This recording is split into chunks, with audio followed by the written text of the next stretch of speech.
Happy evening, everyone. I am pleased and very glad to witness you all here in the fourth day of graphic designing to UI UX training, which is organized by Rotary Club of Madras Metro and supported and presented by Tech-iera Innovations Private Limited.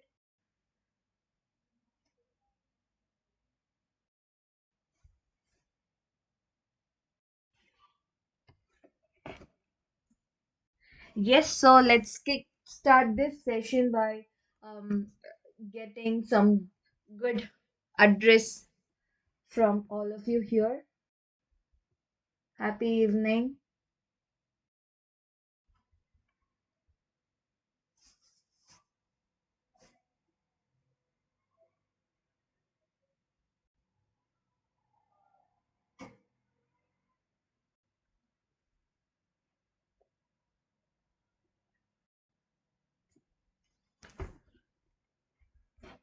Yes, that's great. People are getting in. Good evening, Jocelyn. Very good evening, Sneha. Happy evening, Vaishali. Yes, thank you so much for that amazing and energetic responses that you are showing till date from the start of this program. So, as we are here in the fourth day of the training, which is graphic design to UI UX. So, for the last 3 days, we have been taking a look at the software Illustrator, and we also learned a few tools and techniques in Illustrator, and also we got to learn about few other elements of designs, and we got to see what is the difference between raster images and vector graphics. So all these kind of basic introductions we had in the last 3 days of classes. So if you have not um, joined, or if you were not present in the sessions, and if you want to take a look at what was it and learn what is there in it, I would recommend you to subscribe to the channel from the mail ID that you have used to register for this particular course, so that you will receive the notifications whenever the recording is posted online. So I strongly recommend you to please subscribe and learn the tutorials whichever we are posting in that, because the videos are listed in private, and uh, people whoever is registering from the mail ID that they use to log in or register will be able to see the recordings once they are live. Yes, so already three recordings have been posted. So if you have not subscribed, please do subscribe the channel, and then get to see the recordings from there. Yes, so once once addressing this, I am now getting into the next topic, which is also going to be equally fascinating, and also which is going to keep us a bit more engaged towards graphic design. So, one such software is going to be Photoshop. Okay, so far we have been seeing Illustrator, and today we are going to learn about Photoshop, its tools and techniques. So before I get into Photoshop, so do you remember what did I address about um, raster images? What are called as raster images?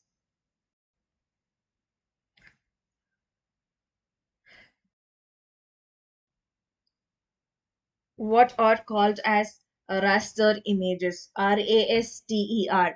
So I told you that there are two different types of representations, the formats. So one is vector graphics and the other one is raster images, which are also called as bitmap images. So what is raster images according to your understanding? Yes, amazing. Benita has given us an answer called as pixels.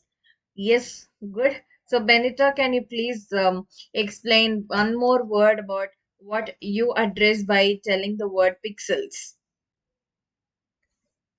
Other than pixels, do we have any other answer? What are called as raster images according to your understanding?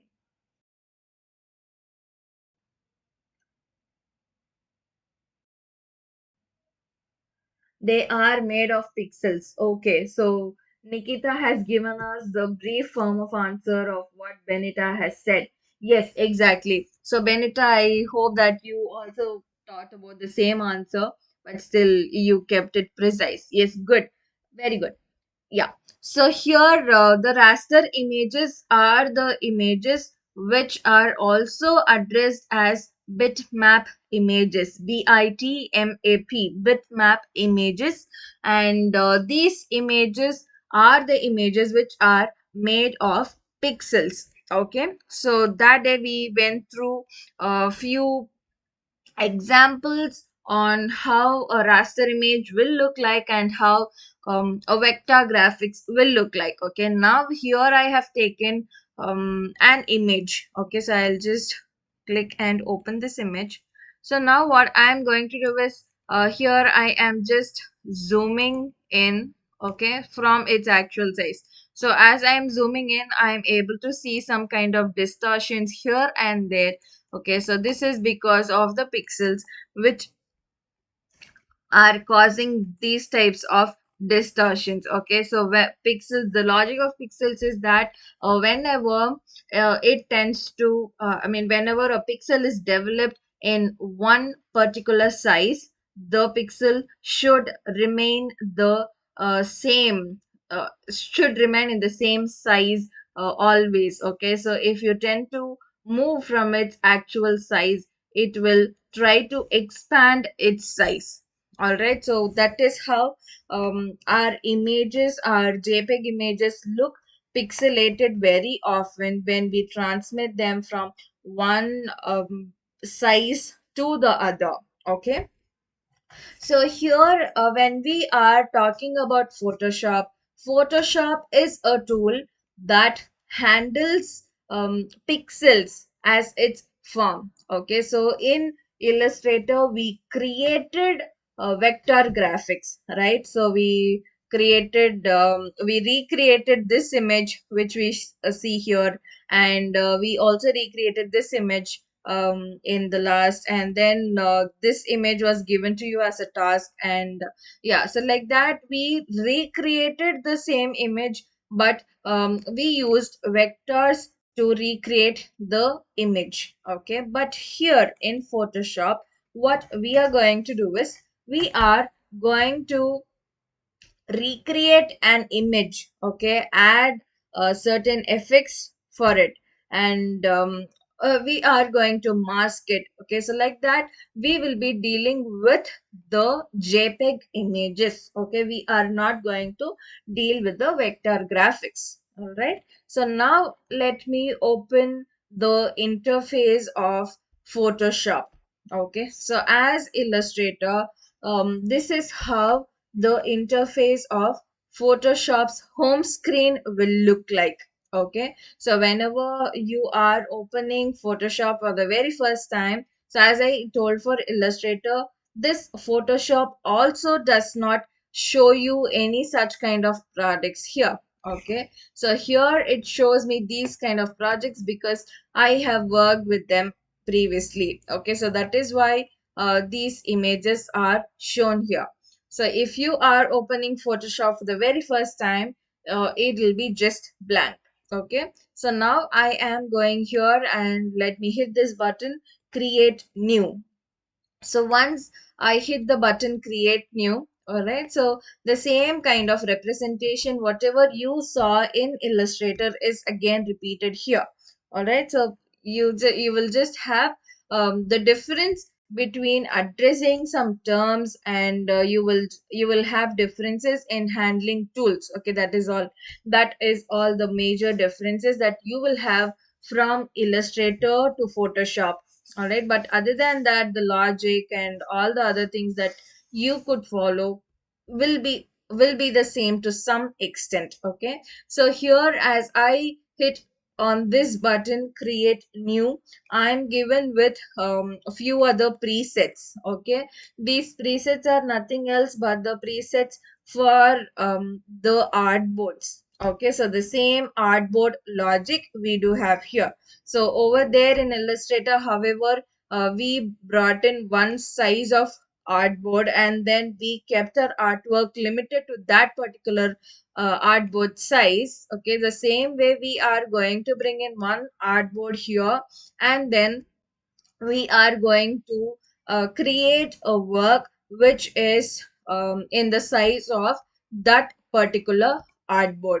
All right, so if you are very eager to know about Photoshop and its tools, can we just type in the word eager in the chat box, just for me to know that you guys are really looking forward for the session? Yes. So this is how we can make the session interactive, and you can get to interact with me as well. Yes, good. Superb. So, as we are receiving the answers over here, now I am hitting on the size of artboard that I need to take up. Okay, so I can choose any size that I want to have. Okay, so the first tab over here shows me recent. Okay, so whatever artboard sizes that I have taken previously, I have used previously. So the same kind of approach is given over here. Okay, so the previous presets that I used, that not the kind of default thing, whichever is there is showing up here. It's just the recent artboards that I used. And then next to it, we have the saved artboards as we had there in Illustrator. So the same way we do have the other tab which says photo. Okay, in case if we are recreating a photo, so we can use this set of presets which are there in the tab photo. If in case we are creating designs for print media. Okay, so if we are going to create a brochure or a company profile, or a business card or a book or something like that, okay, whichever is going for the print media, so those kind of artboards can be dealt from here. Okay, and then art and illustration, and then we do have the presets for web, mobile, or that we have here in Photoshop as well. Okay. Now what I'll do is I'll just go to this web, or yeah. So here again, let me just go back to this recent. Okay. Now here I have a custom artboard which I have been using. Okay. So the custom artboard size is 1920 cross 1080, which is the width is 1920 and the height is 1080 pixels. Okay, so once I choose this, here again I have the same kind of settings that were there in Illustrator as well. So here I can choose the units. Okay, so in Illustrator also we had these set of units, right? So the same kind of units we do have here in Photoshop as well. So according to the media or mode that we are going to display our digital images. So depending on that, you can choose the different set of units which are shown here. So once you have done it, here you will have the orientation. Okay, whether this size is expected to be in portrait or in landscape. Okay, so as of now, the landscape orientation is chosen. Right, so now what I'll do is just for us to witness, I am switching from landscape to portrait.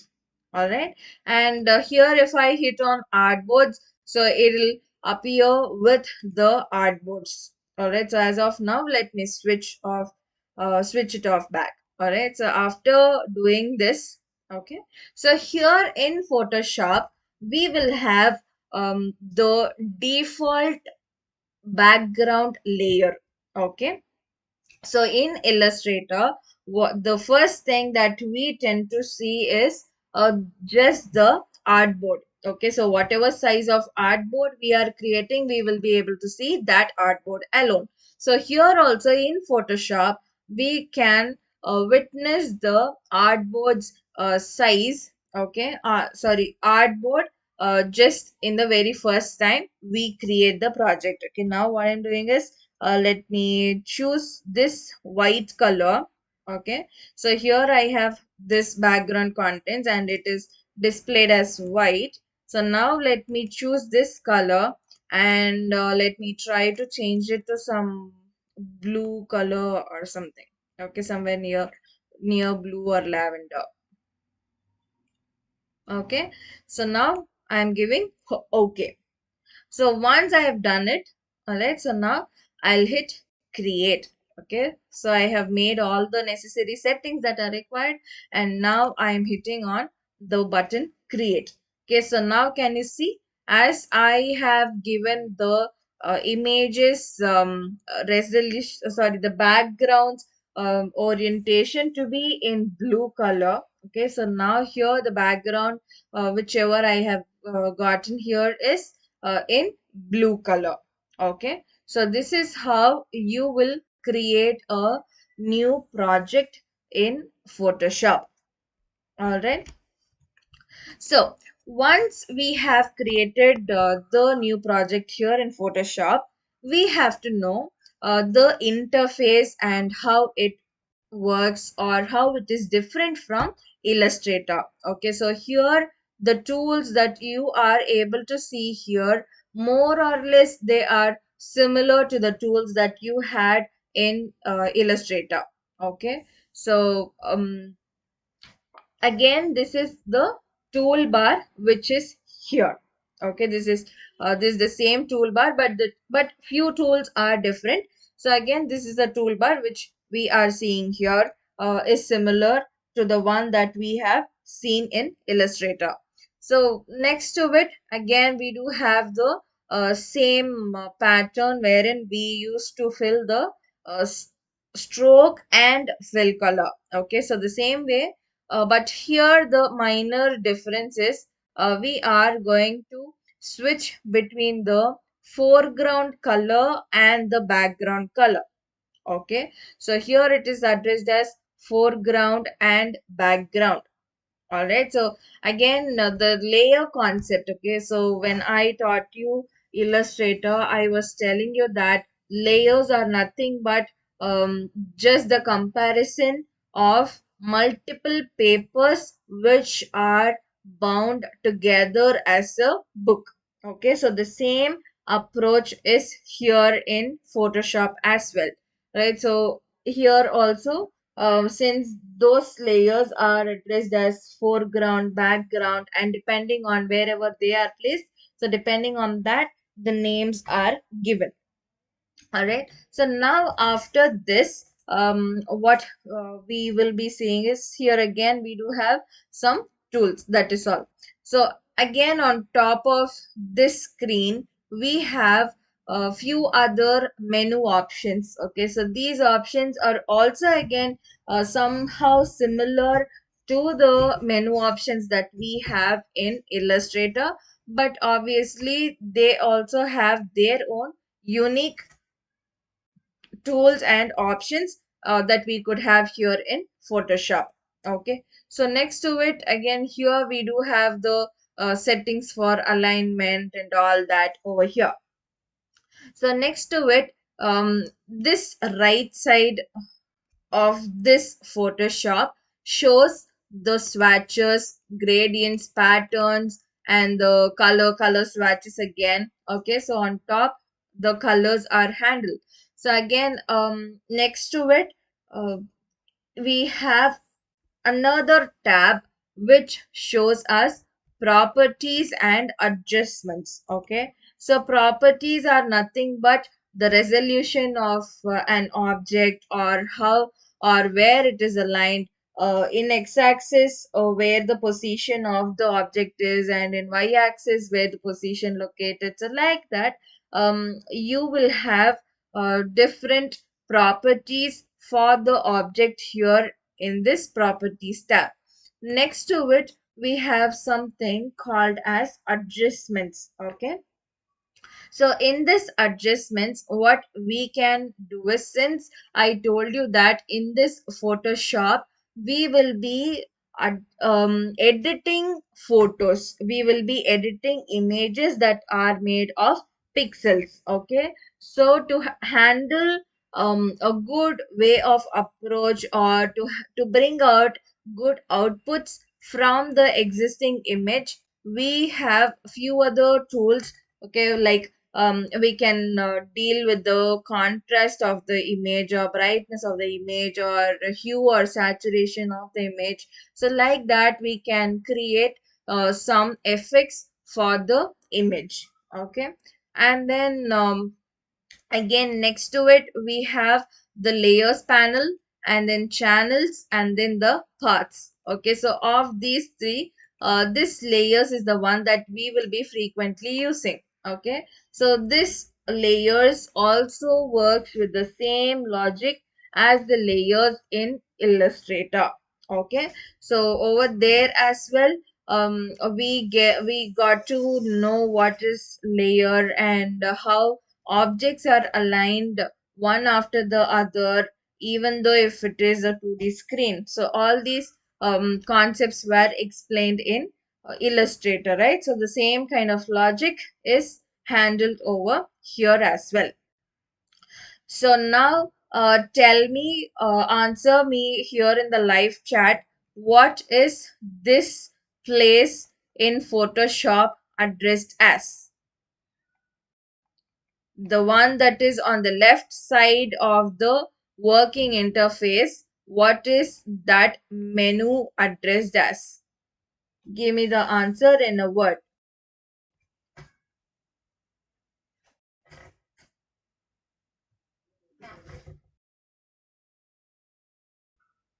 I will repeat the question again. What do you address this particular tab which is over here in the left side of the working interface?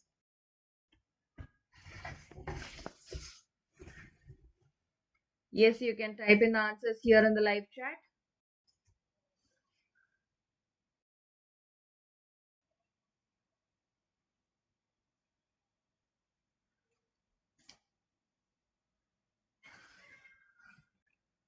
Good. Keep the answers coming.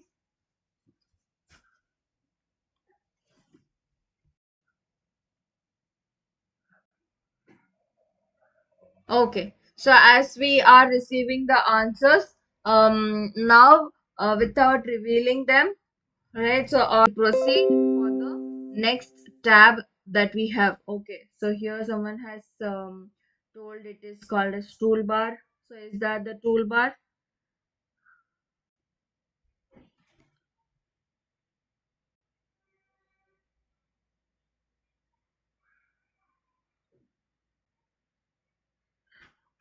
Okay, fine.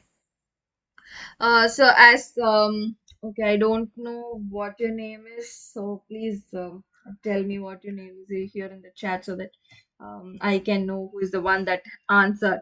Yes, as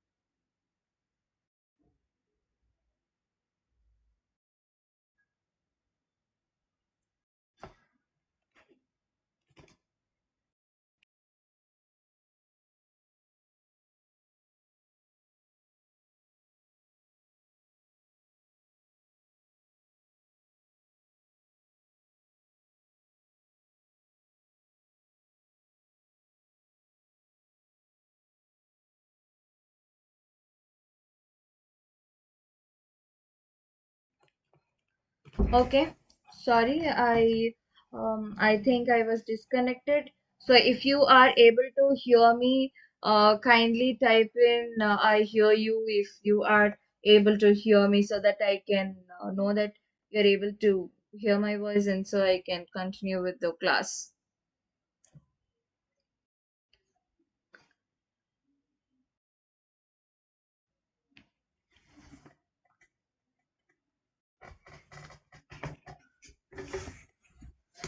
Thank you so much. Thank you. Thank you, guys. Thank you for the support. So yes, now we will proceed further. Thank you. Thank you. That's amazing support that you guys could give. Yes, that shows your eagerness towards learning. Yeah, super. So now we will proceed further. So in order to import an image into this Photoshop's interface, okay? So there are two different ways that you can do. So one is anyhow you are having this background layer, okay, which is already appearing from the moment you create the new project. Okay, so always when you look into the layers tab which is present here, okay, so the always the background that is created by default from the moment that you create a project file is logged. Okay, so can you see a log here? So this log means that you will not be able to move or transform anything in this background layer. Okay, so it means that the layer is logged and you cannot access that layer. All right, so in case if you want to access that layer, you can then unlock it. So as soon as you unlock it, can you see? So this becomes editable. Okay, so this is how you can lock and unlock your background layer. Okay, so now next to this, we are going to import our image. Okay, so there are actually two different methods in which you can import your image. All right, so one is you open the file location wherever the image is saved, and then you select the image, you drag it and drop it in your interface. Okay, so this is how you will uh, bring in your image in one method. Okay, so now let me just undo it. All right, so now I will show you the second method that we can use. So the second method is go to file and then hit open. So once you hit open, again your file directory will be open, and after selecting the image which is here, you have to give open. So once you give that, what happens is the image gets opened in a different project. Okay, now here you will be able to see the difference. So the first project is here in the first tab, and the image that we try to open is created in the other tab which is given here. Alright, so you can just switch between the tabs whichever you're working. But now our idea is to bring this particular image into this layout which we have here. Okay, so in order to do that, what happens is in Illustrator. Okay, so here when we talk about Photoshop, we will just go by comparison between Illustrator and Photoshop. Okay, so in this, in Illustrator, in order to move an object, okay, so what is the tool that we will handle? You can type the answer in a word here in chat box. In order to move an object in Illustrator, what is the tool we handle, or what is the shortcut for that tool? You can type your answers in a word here in this live chat.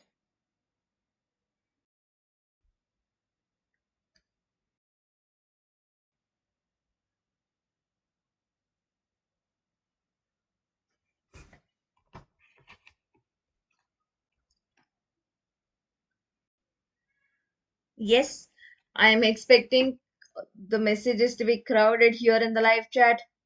Keep the answers coming. So, what is the tool that we use to view, or sorry, what is the tool that we use to move an object in Illustrator?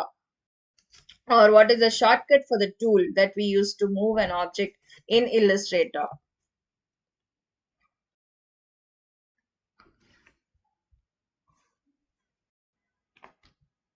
So when I ask you this, I hope and I am very sure that many of you know what the tool is. Okay, so it is the selection tool that we handle in order to move or manipulate an object in Illustrator. Yes, so exactly. So the selection tools shortcut is V.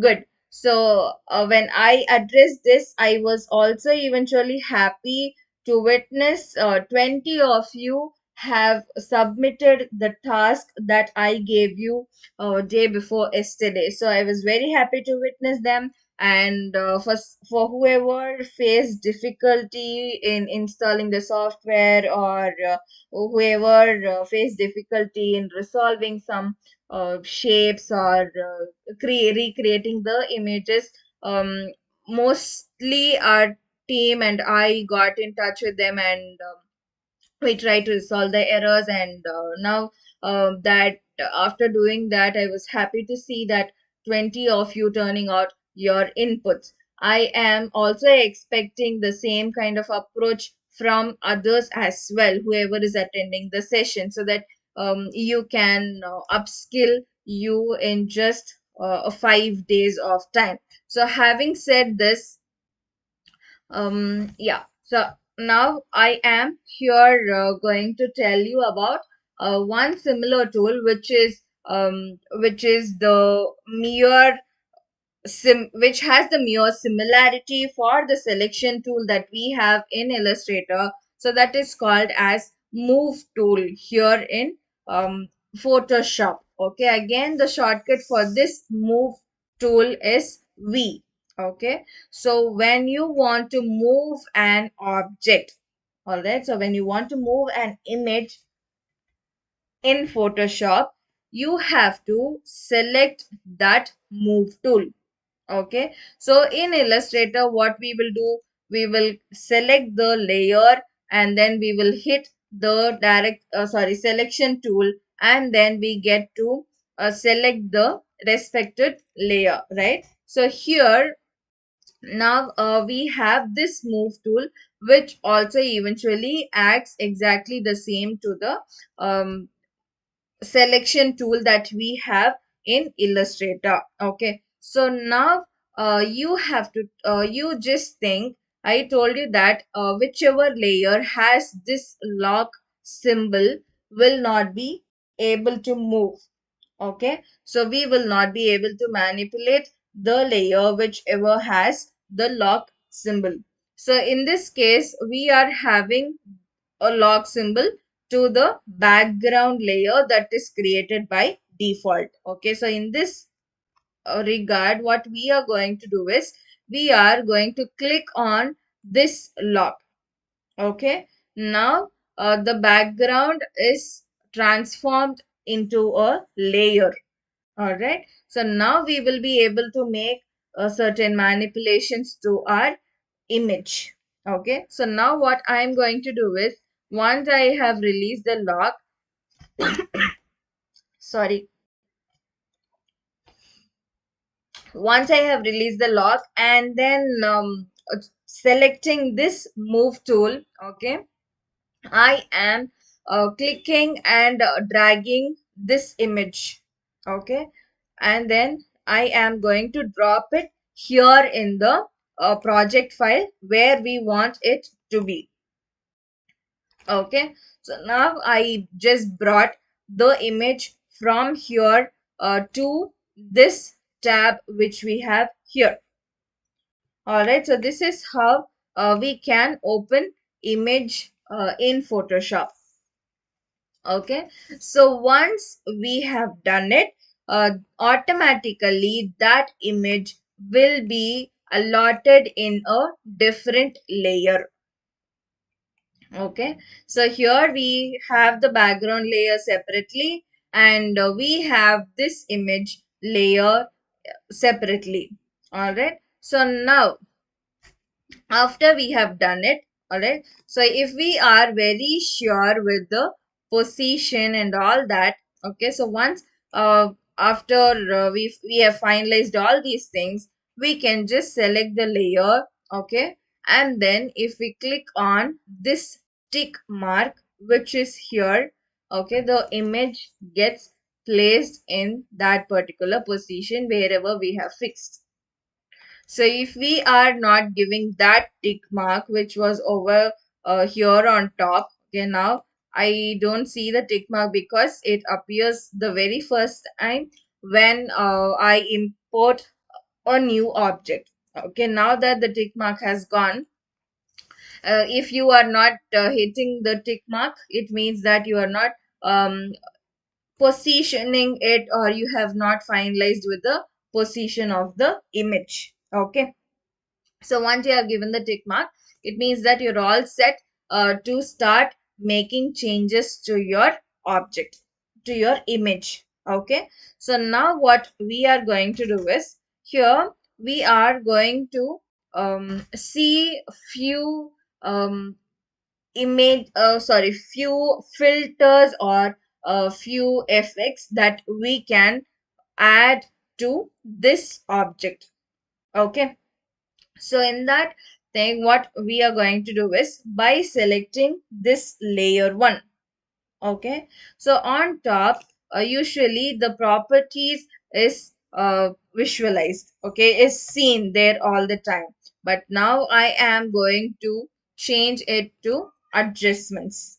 Okay, after changing it to adjustments, here I have some different effects that I can deal with to make some alterations visually in my image. Okay, now that I have fixed the image just like that, all right, so now let me go here to the adjustments and see what are the different effects that I can add in for my image which is here. So to do this, the first setting that I am going to deal with is this brightness or contrast. Okay, now what I'm going to do is, I'll just click on this. Okay, so when I try to click on this, I'm not able to change see a change in the options, or I am not able to witness where the brightness or contrast menu appears. Okay, so that is because again this tick mark and this um, denying mark, the cancel icon appears. Okay, so once I give the respective icon, I will be able to see the options for the respective buttons that I give getting popped up. Okay, now I am just hitting a tick mark again. Okay, now let me give brightness or contrast. Okay, as soon as I clicked on it, can you see the first time I clicked, there was one layer which is created here in properties, which says brightness or contrast 1. The next time that I clicked it again, the other new layer is added which reads brightness or contrast 2. Okay, now what I'm going to do is, I don't want two layers of brightness and contrast. So in order to regulate that, I am selecting this brightness or contrast 2, and then let me delete it here. Okay, I'm just deleting the layer. So now I am going to deal with only one brightness and contrast. Okay, so this time what I am going to do is, here when I see, when I edit this slider which says brightness and contrast, okay, see the changes that are happening in my image here. So we will be able to see considerable edits that are being happening in our image.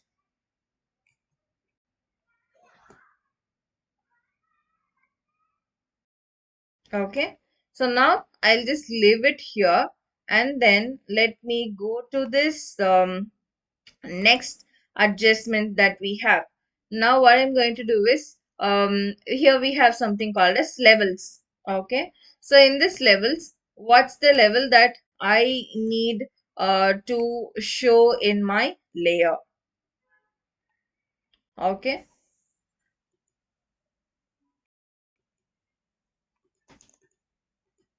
can you see it? So as I bring in the different tones, I am able to see that there are few manipulations happening for the image that we have imported. Now that I am just showing it to you, now what I'll do is I'll just delete off these levels. Okay, so again, the brightness and contrast is here. So now next to this, we will explore one more thing, okay, which is called as hue or saturation. Okay, so already we have explored what is hue and what is saturation. Okay, so hue is nothing but the different color tones that we have. Okay, so we have different primary, tertiary, secondary colors and all, right? So we just get to see all the different color swatches here in hue color. Okay, so whichever tone we deal with, okay, so those tones are uh, seen here. Okay, so when we do this, are you able to relate this kind of appearance with some visual that you have seen somewhere? If you are able to relate with the kind of visual that you are seeing here or that you have seen somewhere, you can type in where you have seen this kind of appearance in the chat box. Where have you seen this kind of appearance in the in any visual so far? Just type the answer here in the chat box.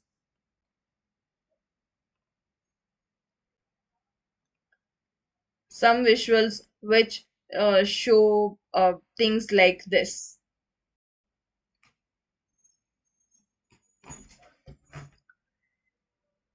Okay, as within we could receive the answers here, I am just taking you through the hue colors that we have. So hue is nothing but the different color tones we are able to see, and we have, different color swatches that we have, uh, right? So once we have changed the different color saturation, so different hue colors that we have. Okay, so here in this saturation, it is nothing but it just enhances the selected color and gives us the output. Okay, now what I'm doing is I'll just keep the saturation here in red or blue.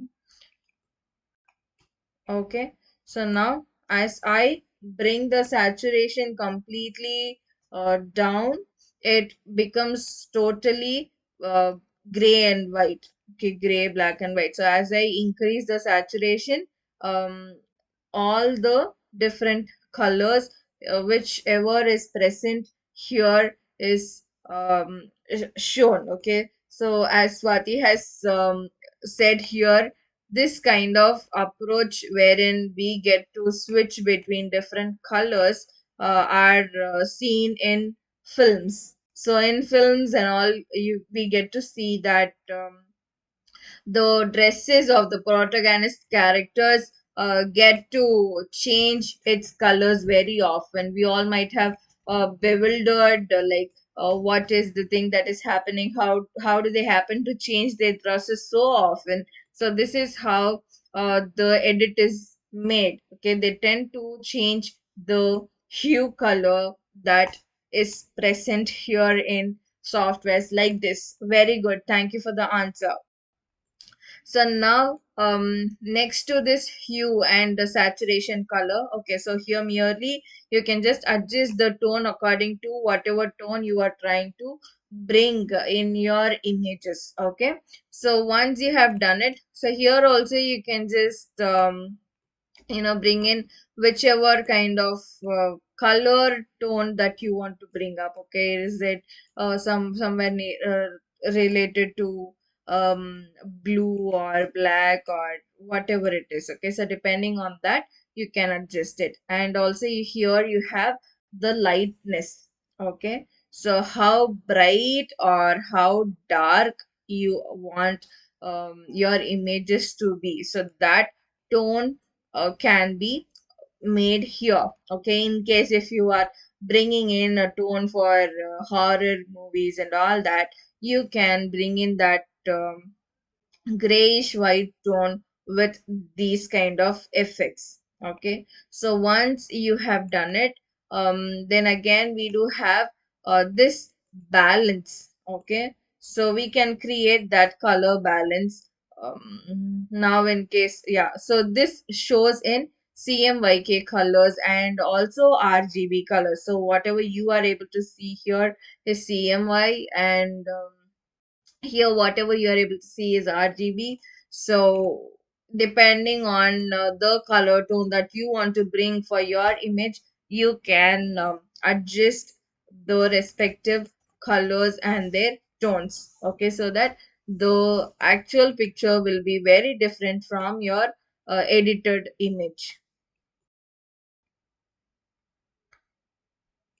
Okay, so now here what we are going to do is right, I will bring it to a tone which is nearly,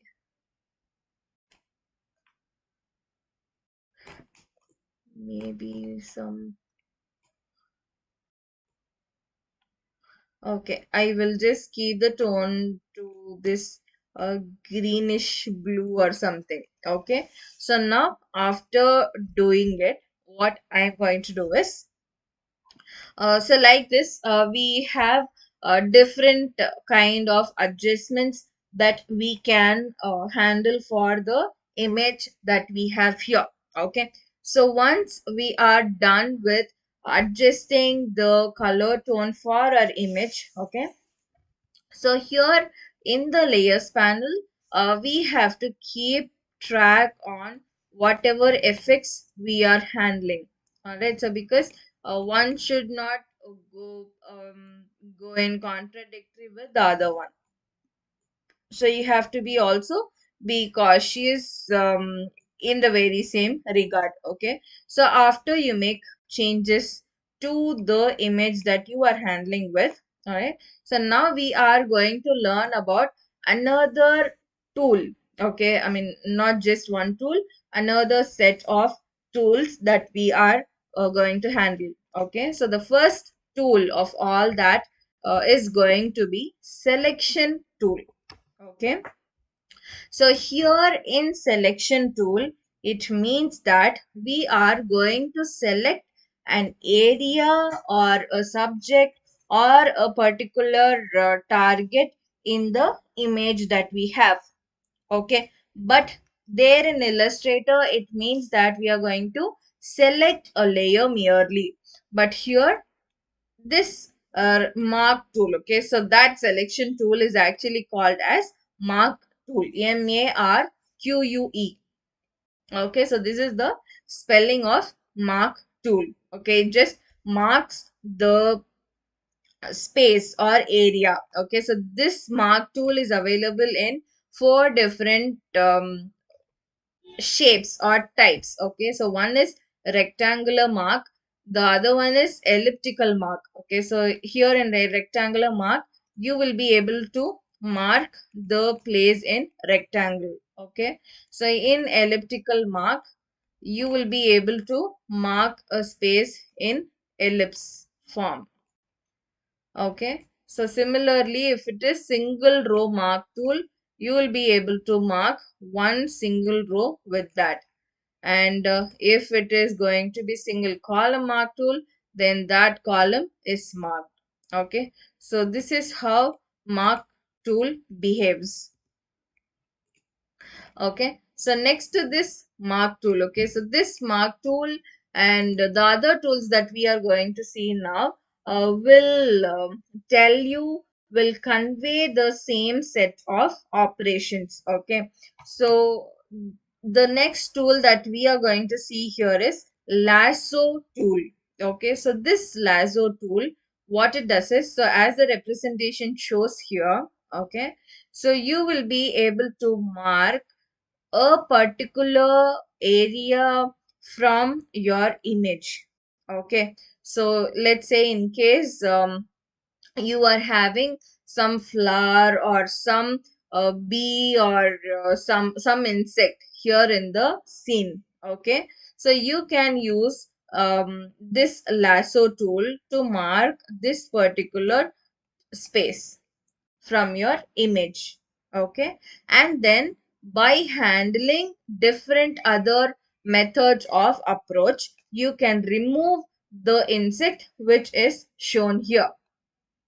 Okay, so this is how you can bring in this lasso tool as well. So which means not just removing, you can also add in elements to your images. Okay, just merely photo editing. Okay, so next to this we have something called as selection tool. Okay, as of now, yeah, so we have something next to this lasso tool, we have one thing called as selection tool. All right, so this selection tool is has two different separations or segregations in the selection tool. Okay, one is object selection tool and the other one is quick selection tool.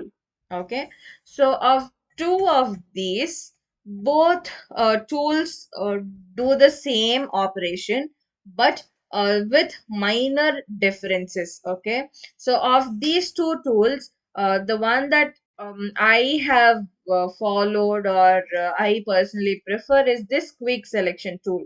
What both these object selection tool and then the quick selection tool do is they select an object or they select a particular focused object in the existing image. Okay, now I will show you a demo of it. What we are going to do is, now I'll just go to this object selection tool. So once I go and click on the object, okay, so I'll do it again. You can just see.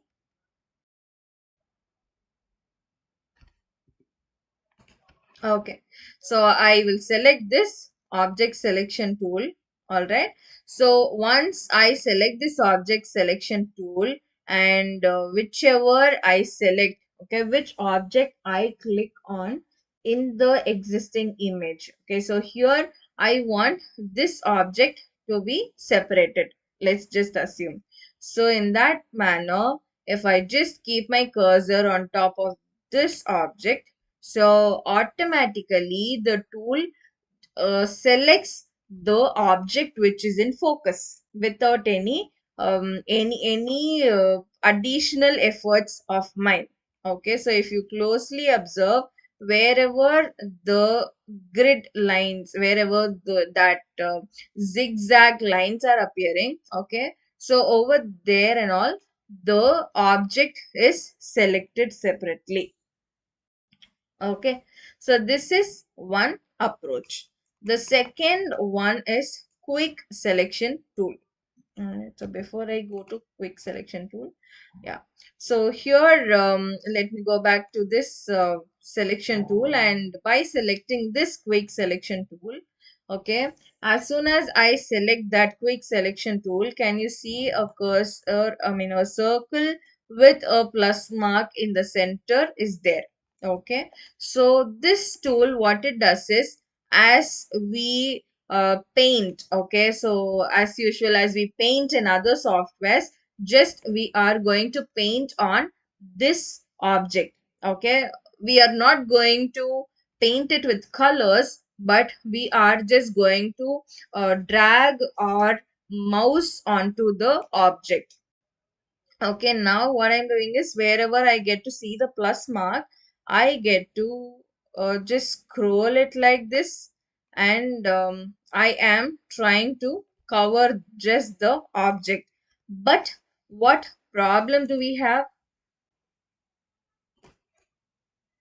Even though if you want to click on this particular girl who is here, okay, as we move our cursor, it tends to select the entire image. Okay, so it is because the size of the brush. Okay, so can you see the circle here? So this circle's radius is bigger. All right. So that what it does is, as I move my cursor, okay, if I select it here, it tends to select a whole lot of space like this. So similarly, if I keep my cursor here, it tends to select this much of the object. Okay. So to regulate this, what I am doing is, I am going to reduce the size of the brush. Okay, so to do it, what I'm going to do is hold Alt in the keyboard. Okay, I will tell the shortcut. Please take a paper, pen, and make a note of it. So to reduce the brush size of the quick selection tool or any tool that you are using to select an object in the scene. Okay, so for that, what you have to do is, the shortcut is hold Alt in your keyboard. After you hold Alt, okay, so you have to, as you hold Alt, you will be able to see that the plus mark is turning to minus. Okay, so without stopping it here, what I am going to do further is press and click. Okay, that is click and press the right mouse button. Okay, not the left one that we use to select something, not that one. We are going to use the right mouse button. Okay, so hold Alt, click and press the right mouse button. Okay, then we get to see a red circle. So once we see this circle, after we click and press on the right mouse button, we have to drag it outside if we want to reduce the size of the brush. Can you see, as I move my cursor down, the size of the brush goes down, decreases. As I move it forward, the size of the brush increases. Okay, now I have increased the size of my brush to this big. Okay, so now let's just select and see what happens. Can you see, I just clicked on here, it tended to select the entire object. So I just made a click here, it selected the whole object around this. Okay, so the same way if I do this here, it just tends to select the entire object just like that. Okay, so now let's take it this way. Now that I don't want this brush, this quick selection tool, to select the entire image, I just want the quick selection tool to select this girl's image alone from this. Okay, so to do it, what I should do is, I should reduce the size of the brush. Okay, so for that, what I'm doing is hold Alt. Again, the plus has turned into minus, and then hold, press, click and hold right mouse button, and then move it down. Drag your mouse down to reduce the size of the brush.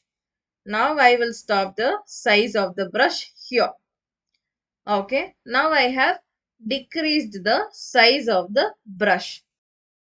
How can I deselect the area that have been selected already? So that is the next question. So to handle that, what we are going to do is hold Alt in the keyboard. As we get minus, so whichever area we don't want the selection to happen, so over there and all, we have to just click on those spaces where we don't want the selection to happen. Okay, so these areas I am trying to avoid. So I have now made my selection a bit shrink, but still I am able to see some issues that in some places like here and all, there is an either an excessive selection that is there, or there is a shortage or in the selection. Okay, so for that what I am doing is I have to work in minute concentration for this. Okay, so here also if we could observe, the hair is a bit uh, the selection is made a bit forward to the exact length of the hair here. Okay, so the hair is still here, but the selection is made only till here. So to regulate all these things, I need to work with a minor size brush.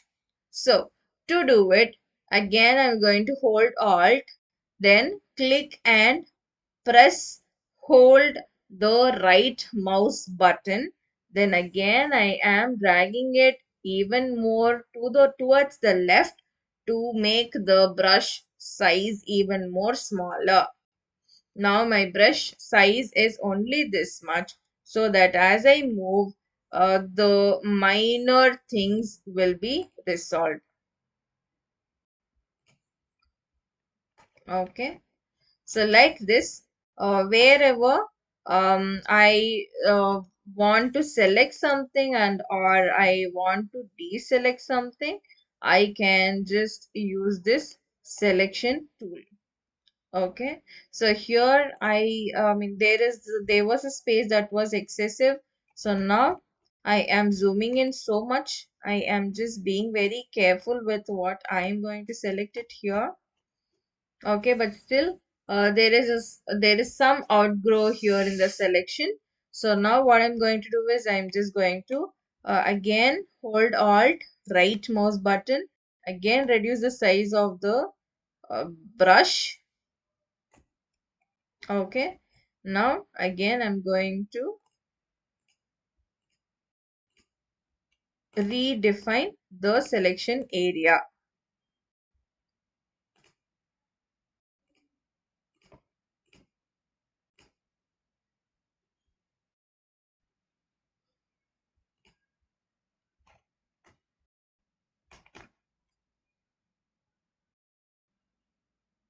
So according to the detail that you want to show, okay, you can please take your time slowly in this, and then you can do the selection as I am doing it here.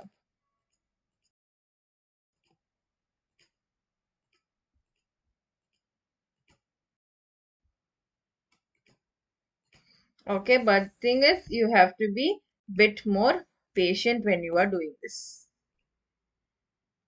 because you cannot achieve it in the very first go.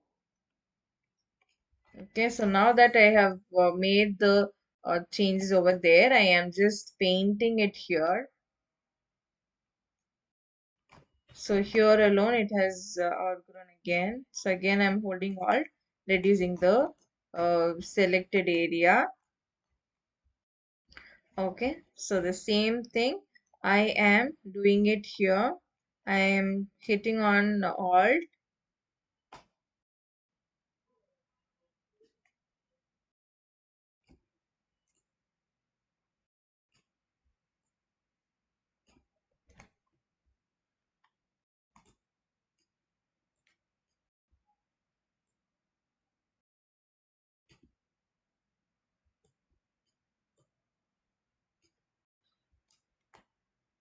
Okay, I'm making the brush size even more smaller.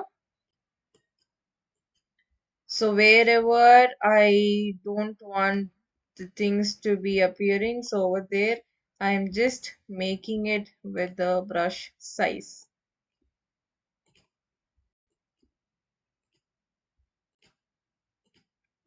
Okay, so I have framed in a space over here, and now I don't want this selection area, so that I'm just erasing it off using Alt.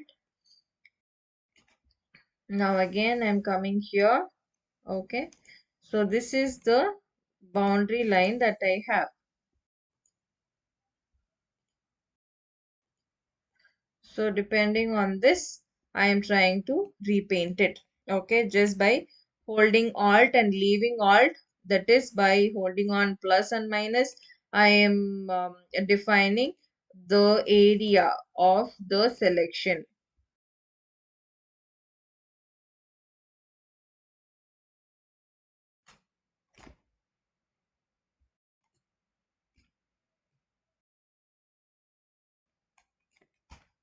So here I am not a bit satisfied. So I am just making my brush somewhat bigger.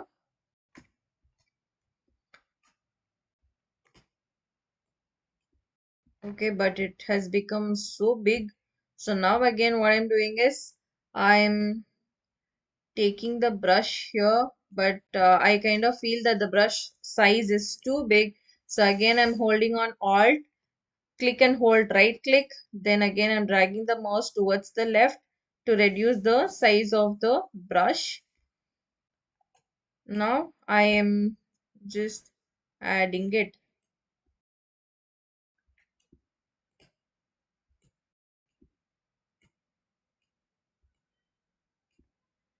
Okay, no, things are not happening. So here,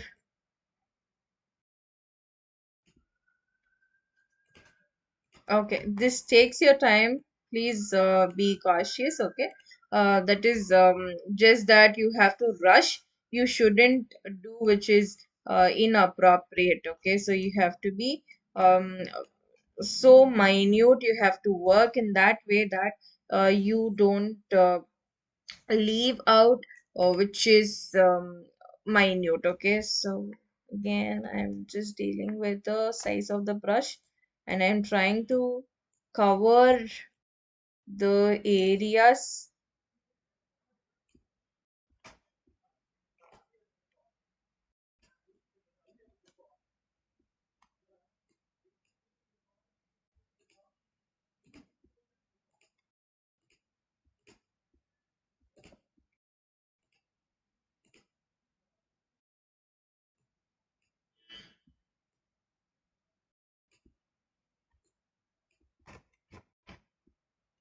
Okay, so I will just have to tweak it so minute.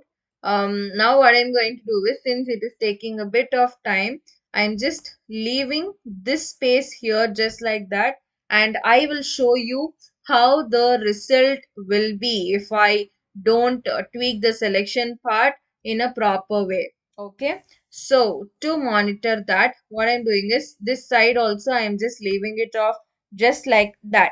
Okay, I'm not going to tweak the shoulder part and all. Okay, I'll just leave it off like this. Now what I'm going to do is I have selected the object that I should edit. Okay, so once I have done it, now I am clicking on select. Okay, so because here what happens is when you right, so now I will give you an example. Okay, so imagine you are taking an A4 sheet in your hand. Okay, and I am giving you a scissor in your hand. If I ask you to cut the A4 sheet using the scissor, alright, and then you tend to cut the A4 sheet using the scissor, how will the paper appear like? If I ask you to cut the A4 sheet without making any folding or anything else. Okay, you should not fold it or you should not mark anything. You just have to hold on the scissor and then the A4 sheet, and then you have to cut the A4 sheet.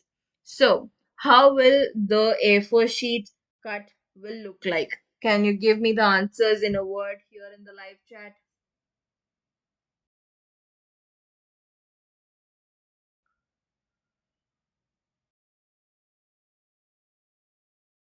So the condition is you will hold an A4 sheet and you will hold the scissor.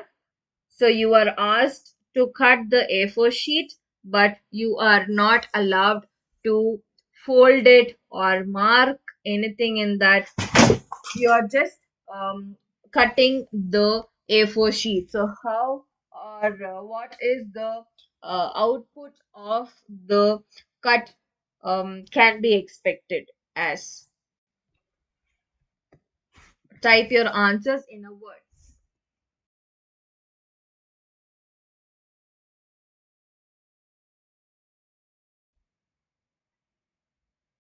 Uneven? Yes. So as Vaishali has said, uneven here. Okay. Now Vaishali, I will give you an option. Okay. Now I will give you an option of folding the A4 sheet and making a thin mark in that A4 sheet. Now how your A4 sheet will be cut? If you are folding it and then if you are cutting it. So how the A4 sheet will look like. So when we fold a paper and then when we even if we don't use the scissor, but still we tend to tear the A4 sheet or tear the paper by folding and creating a mark in it. Okay, we kind of see an additional I'll just show it to you.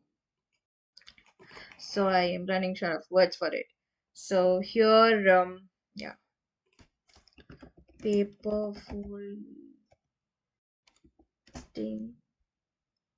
and cutting.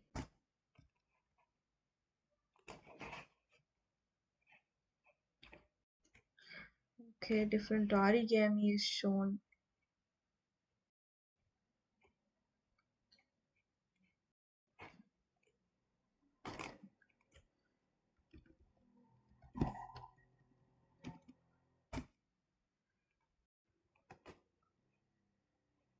Yeah. So here, when we closely observe, okay, so when we closely observe the way how it is cut, okay, even after making a fold, and then if we tend to cut it, can you see that there are yeah.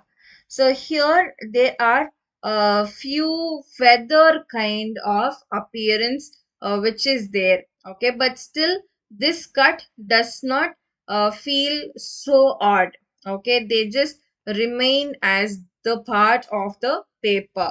Okay, so here also in Illustrator, sorry, in Photoshop, we do have the same kind of approach towards creating a feather around the selection that we have made.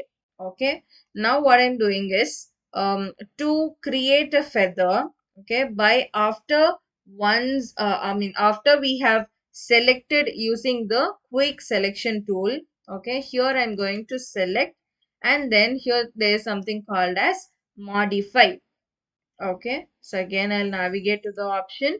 So when after you are done with selecting the object, okay, you have to go to this select. Okay, and then you have to go to this modify. After you go to this modify, here you have an option called as feather. So you have to give select that option which calls which says feather. So once you have given the feather, it means that you are um, you are minutely removing the objects, excessive parts out of it, or you are trying to bring in a smooth cut of the object. Okay, I will do two things, one with applying feather and one without applying feather. Then you will be able to know the difference. So now I am going to edit this with applying the feather to it. Okay, so now let me fix the radius of feather as 7. Okay, and then I'll hit OK. So now what I am going to do is, since I have to separate and show how the feather impacts, okay, for that what I'm going to do is, having this object selected, I am going to hit Control plus C in my keyboard. Okay, and then I'm going to hit Control plus V. So as soon as I have done it, so can you see there is this change that happened here in the thing. Okay, so for this what I am going to do is, a mask is created. Okay, so to change this one, um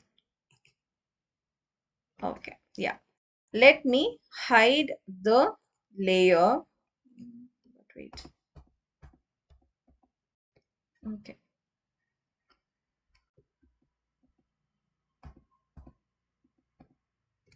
okay. So now what I will do is, I'll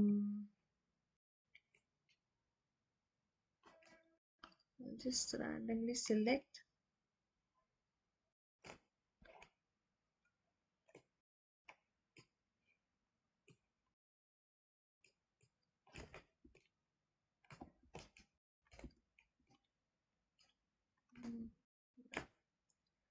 So I'll just select the object once.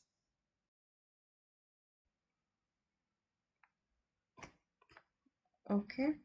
So now let me give Control C and Control V. So here again, if you could notice, the object is removed. Okay. But it does not appear here because of the brightness that we have brought in. Okay, so now what I will do is, I'll just remove the excessive effects that I have put in.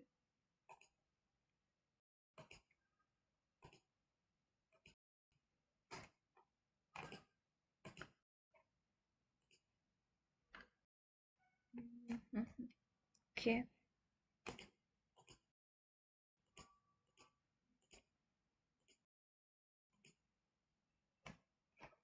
done. So I have brought in the, I have made the image regain its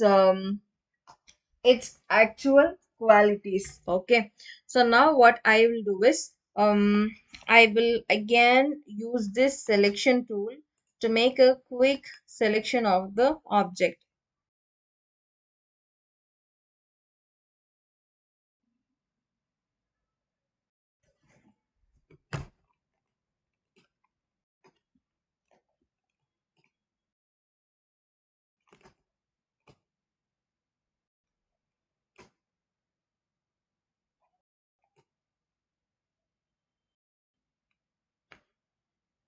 Okay, so now let me try to expand it.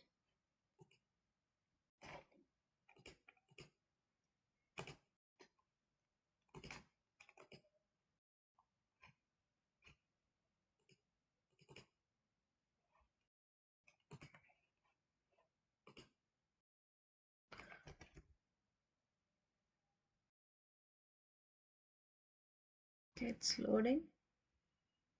Yeah, so I have selected the object. Now I'll just copy this and paste it in a separate layer. Okay, Now, can you see it?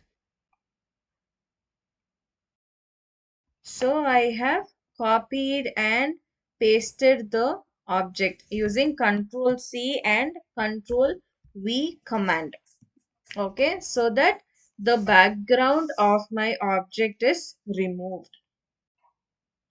So to know it, here I am switching on and off the layers, whichever layer I want to operate.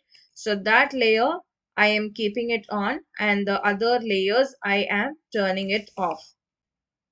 Okay, so now I have moved the, removed the background from my image. Okay, so now what I will do is I'll just go here. Um, yeah. Okay, so when I check this modify, and when I hit the feather option, so the feather says 7 here.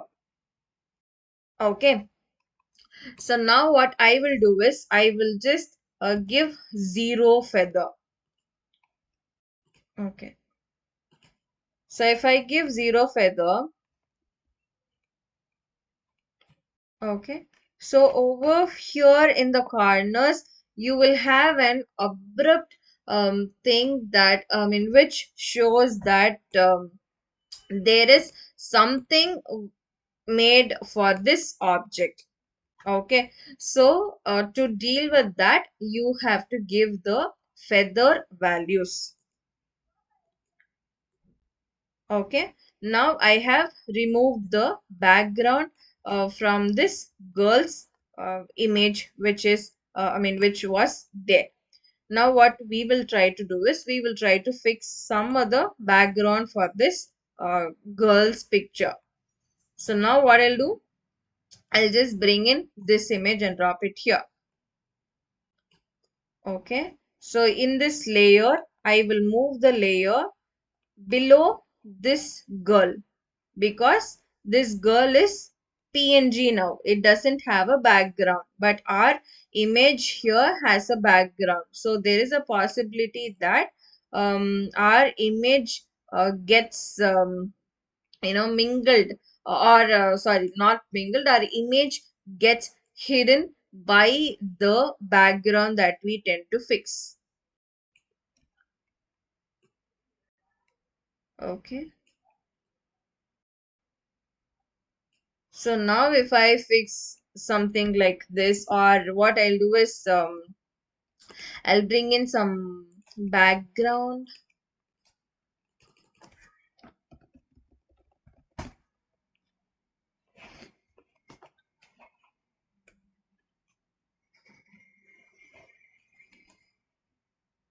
What kind of background I can bring here?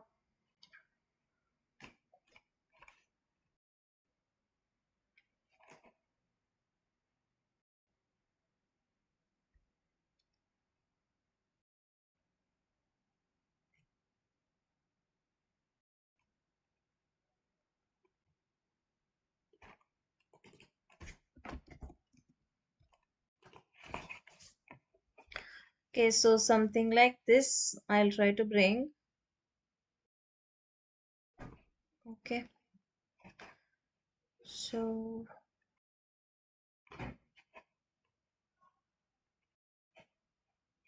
I'm just searching for the perfect match for the image that we have removed the background from. So for that image,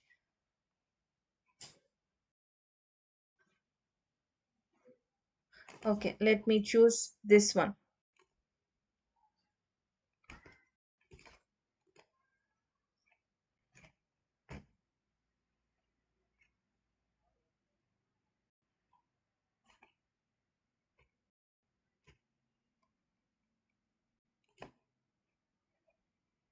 Yeah, I'll just choose this.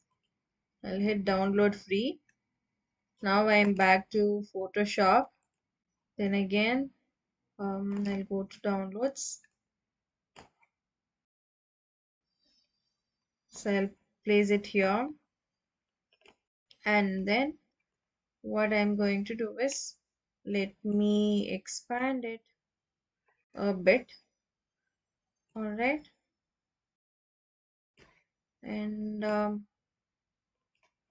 after expanding, I am hitting tick mark. Okay. And then now I am choosing this layer where this girl is. And now I am placing the girl somewhere here. Okay. Now, when we look at this image, we obviously feel that this image is different from this one. Okay. So here again, what we can do is we can add in few other options. Okay. So once we click on this FX, okay, we will have something called as blending options. Okay. So in this blending options, again I will access that FX. So here, once we have selected the layer which we are going to um, match. Okay, so here, I mean, as of now, this image which is behind seems like a different image, and this image which is over here seems like a different one. Okay, so to match this image stone with this image stone, we are going to bring in some effects. Okay, so for handling that effects, what we are going to do is selecting the layer whichever we are going to change. Okay, selecting that, we will add this FX, and then we will click on this blending options. Once we have clicked on the blending options, here few other options will be shown. Okay, so for those options we have to see which option will be better for this image to be matched with this one. Okay, so here what I'll do is I'll try to give in some contour or texture. No, both these things are different from what we are trying to arrive at. So now I'll just try to give color overlay. Okay.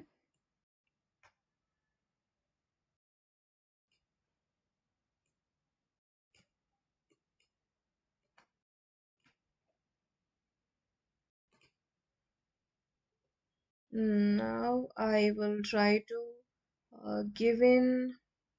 Okay, when we look at this image, okay, check if we are able to find some shadows. Okay, obviously there are I mean there are minute shadows here and there, but when we take a closer look, here we do have some reflections. Okay, so to handle those reflections, what we are going to do is we are going to add a few effects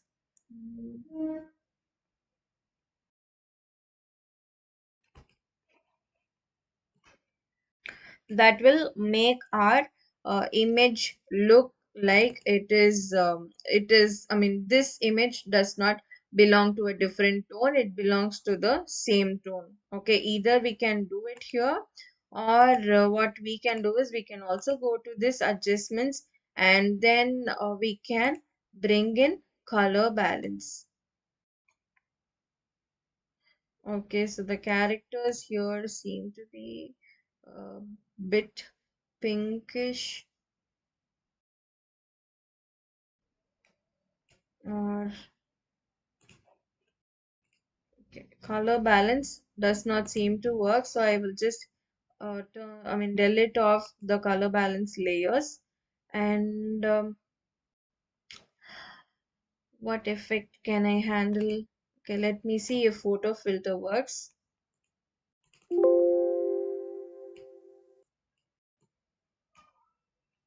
Okay, somewhere in pinkish tone.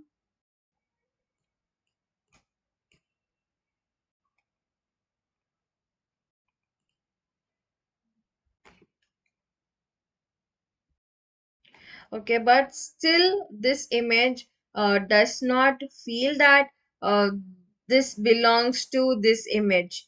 Can you guess why? If you are able to guess the answer of why this image does not feel that it belongs to this image, what is your guess? You can type here in the live chat in a word. What is your guess that the image does not feel that it belongs to the background image that we have kept here? Just you can type in your random answers. You needn't have to be correct. You can just tell me your opinion on it. Why do you feel that this background image is not suitable for this image which is here? Lighting, okay. One is lighting, the other one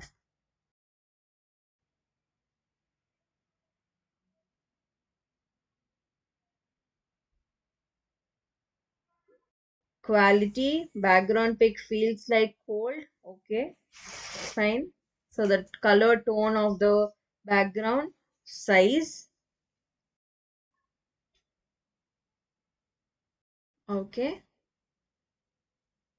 Yeah. So here what is the one odd thing that we are able to, I mean, we are not able to take is this road thing which ends up here. Okay. And then this girl seems to stand here. So logically, when we see this road and this girl, okay, these characters and this girl um seems like passport size pic, okay, reflection, okay. Yeah, so here the reason behind this is the road which is ending here, okay, does not um, make us feel that there is so much distance between these two characters and this character. The size or the distance between this character here and these characters here is very less. Okay, so logically, this image has to be somewhere here, and then the size of the image has to be somewhere here, like this. Okay, so only then the size of this image is matched with these two people. But in our case, we are trying to, you know, see that this image's size was not matching with these two images. Okay, even if we consider that these people over here, okay, these people here are in good distance from this character here. Okay, so now after expanding its size so much, even now it is not able to be accepted that there is so much distance between this character and these two characters. Okay, so still what we will do is we will leave off the size here like this. All right, we'll try to um, s- manipulate and see what we can do here in this image. Now after doing that one, okay, now when I keep the image like this, are you able to leave off the one, I mean, color, the solid color you are able to see here? Okay, now when we look at this, okay, do you feel that except the color tone, do you feel that this girl belongs to this atmosphere here? Do you feel that blend between two different images together? If you are able to feel the blend between two different images together here apart from the color tone, you can type in yes, I can feel that these belong to one image. Or if you don't feel that they don't belong to one image, you can type in no. I will repeat the question again. After increasing the size of this girl whom we edited, and after making the size of the background a bit smaller, now do you think that this image, apart from the color tone, somewhere feels that this girl also belongs to this scene? If yes, you can type in yes. If no, you can type in no. Okay, so whoever is telling yes, tell me why do you feel yes, you can relate that this girl belongs to this environment which is here, and those who are giving me the answer as no, also please type in your answer. I am expecting for one word reasons.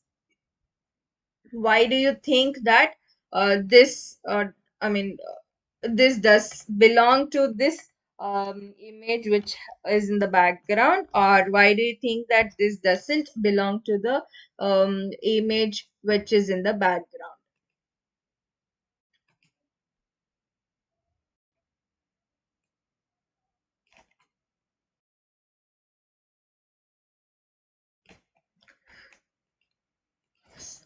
So as you type in the answers here, I am giving you one genuine approach towards this.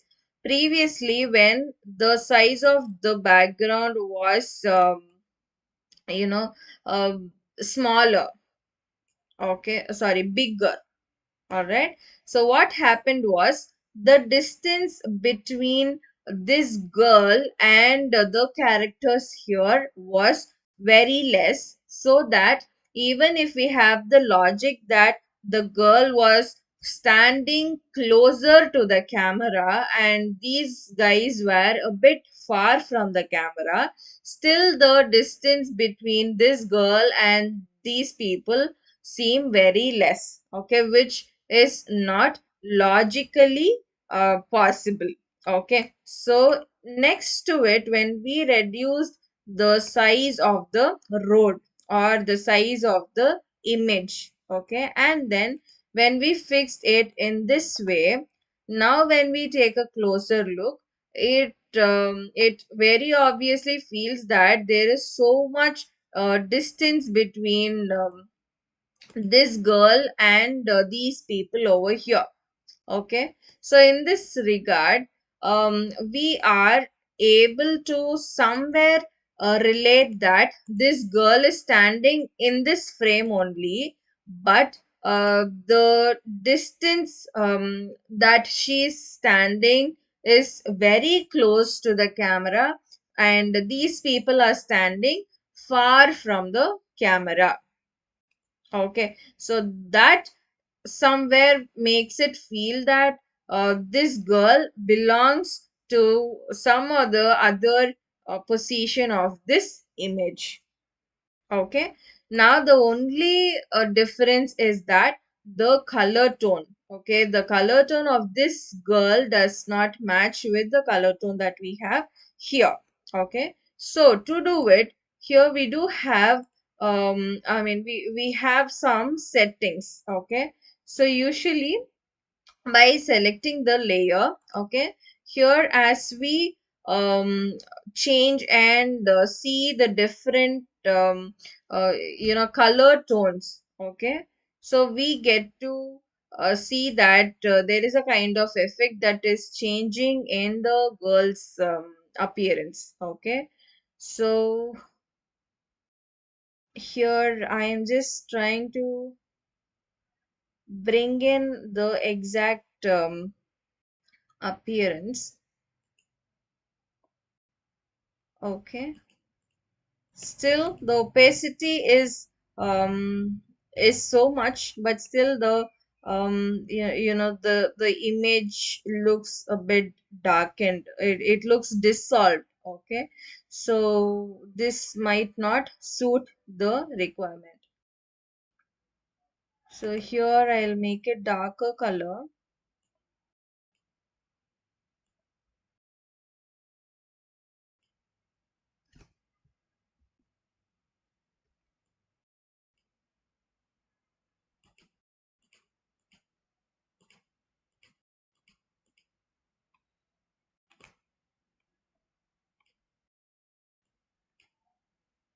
Okay,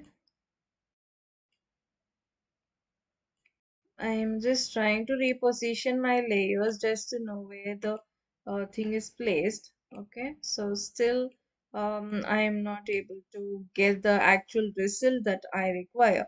So this case, what I'm doing is I'm just selecting the layer 2, and then let me change it back to normal.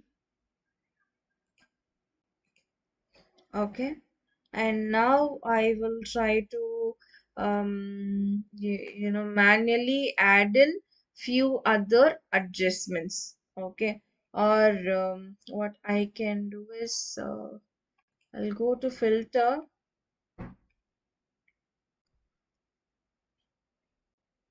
and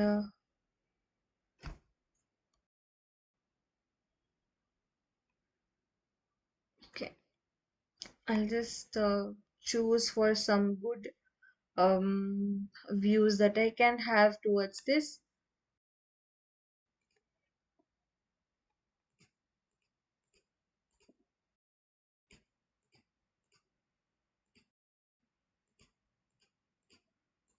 Let me just try to bring in some good.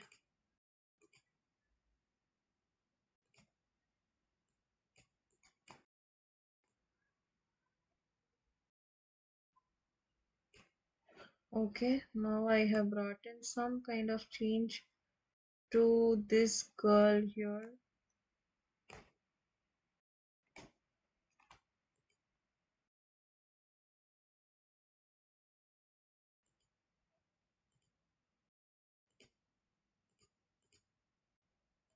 Okay, so as I change the kind of approaches, can you see that there is a kind of changes happening here in this girl's image?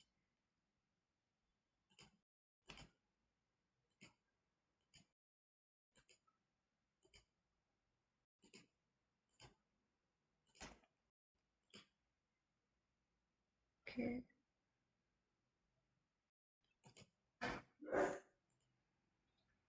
stained glass.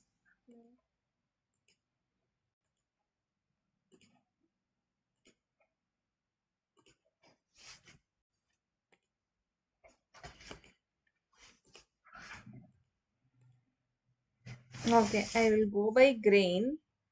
All right, and I'll add. Okay. So somewhere we are halfway through creating the exact appearance like this. Okay. Now, as we in one aspect we have to change, or we have to make this girl's tone match with the background. Okay. But if you capture a DSLR image, okay, if you capture an image with a DSLR camera, or some camera, okay, so the object that you are focusing will be clear. And how will the background of the object will appear like? Will it also appear very clear?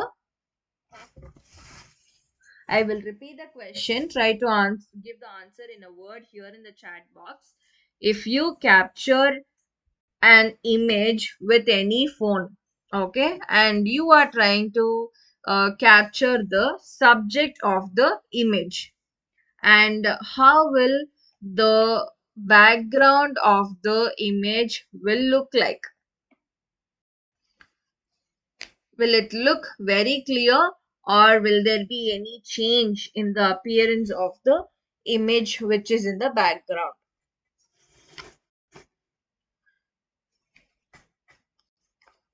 So the background will look, yes, as Fatima is saying here, the background will look a bit blurred. Okay. So now what we will do is we will try to adjust the background which is here.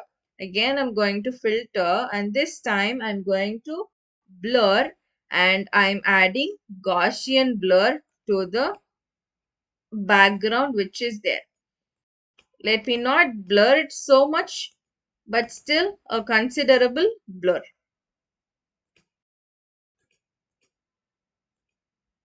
Okay, you can see a closer view on how it looks like.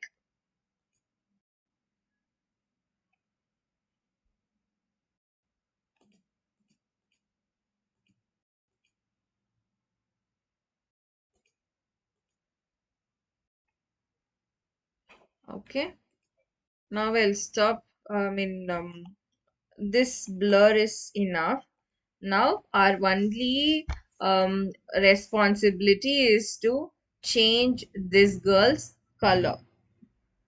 Okay, so to do it, we are just going to handle between different saturation colors that we can have, or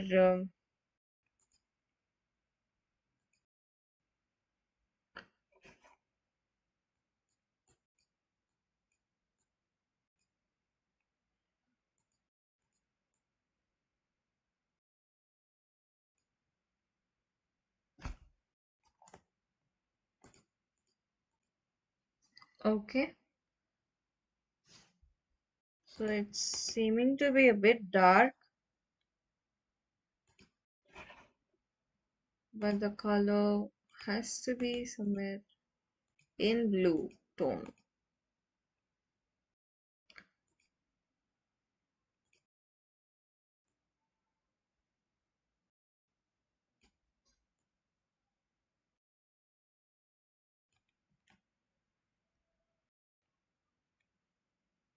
Okay, so depending on that, so here previously it looked like this and now it looks like this. There is a minor change. Mm, so you can go further and then you can create some vibrance.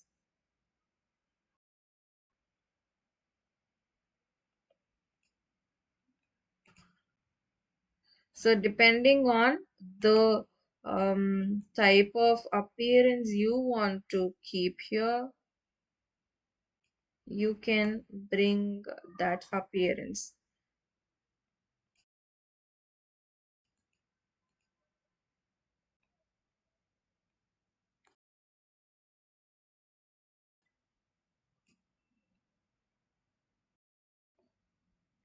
Okay.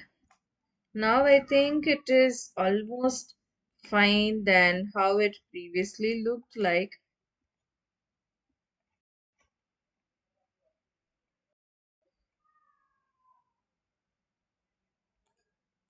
Right? Is there any other change that we can uh, do to our image?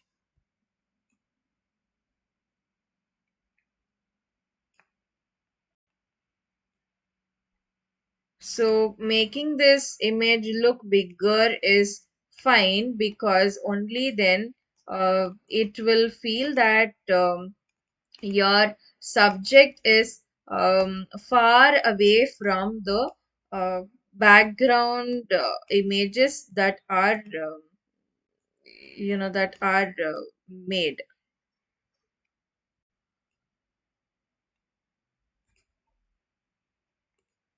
Okay, now if you could see somewhere, now how do you feel when you look at this image? Do you still feel that this girl is from different image and the background is different?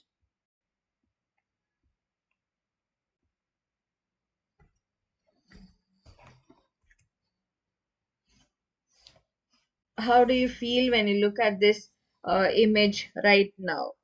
Like if you feel it different from the actual image, you can please type in different, and or you if you feel that it matches the exact background which is there, you can write match here in the live chat. If you think that the background and the foreground do not match with each other, you can please type in unmatched. If you feel it is matching, you can type match. If you feel that it does not match, you can type in uh, unmatched.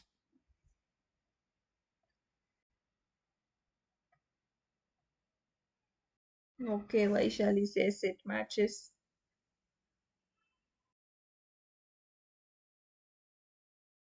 Okay.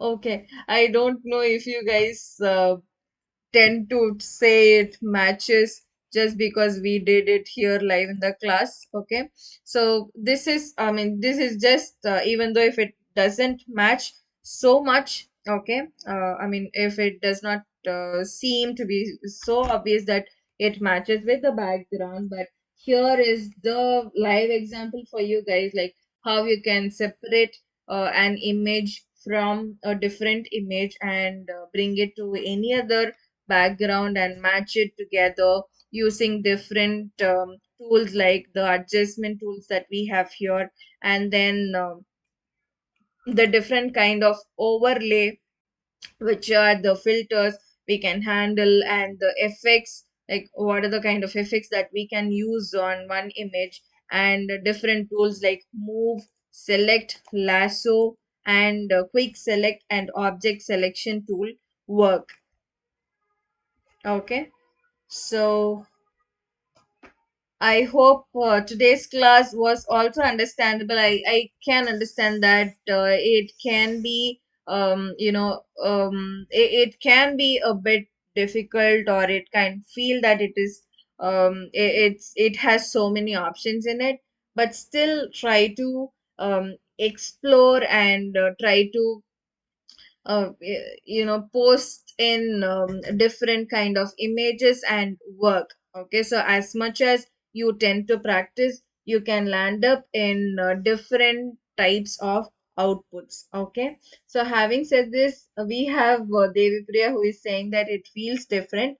Yes, it feels different, but there's the journey for you to explore how you can match between the foreground and the background images if you are merging two different images together.